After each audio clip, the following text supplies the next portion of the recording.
there, and they end up having a bit of an argument about it. And she thinks nothing of it. She's just like, look, I don't know why he's playing games. I know we've always had it there. We've always had it there. And something happens to Brian years later that he's rushed to hospital. And when he comes back out of hospital, he is really surprised by the TV that's in the living room. And I can't remember if it's because it's a flat screen when they always have one of those big box ones, or the other way round. And they end up having a massive argument because he thinks that she sold the TV or something like that and swapped it. And the Mandela effect is where my understanding is all of the different dimensions that we have are layered. Okay, they're all smushed together. Now, the ones that are closest to us are going to have alternate versions of us that are the most similar to us because they're so close to us. When somebody actually passes away, that's just their vessel because energy cannot be destroyed, can it? So it moves to the closest proximity to the next vessel that has the closest memories, the closest life, the closest job, the closest everything. And there may be certain nuances that are different. So in this dimension, Brian and Sally never had a fire extinguisher, but they had a box TV. In the dimension right next to it, Brian and Sally, they had the fire extinguisher, but they had a flat screen TV.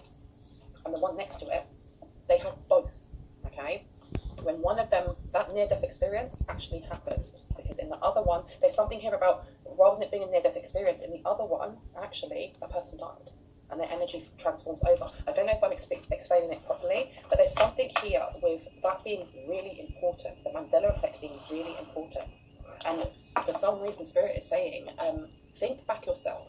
Have you ever had like a conversation with someone where you were so sure of something in your past? And it's not just you though, there's a group of whoever. For example, the reason it's called the Mandela effect is because it was coined with Nelson Mandela. I was under the impression as a kid that Nelson Mandela passed away in prison in the 80s because I vividly remember my dad talking about it. I was born in the early 80s. I remember growing up with my dad going, isn't it a shame, this man, passing away. Nelson Mandela passed. She born in the 80s. She look old. And this is the proven factor that these demons are eating her ass alive. Demons live inside of her nasty, ugly ass. Get your ugly ass out of here. Gang stalking ass bitch from hell.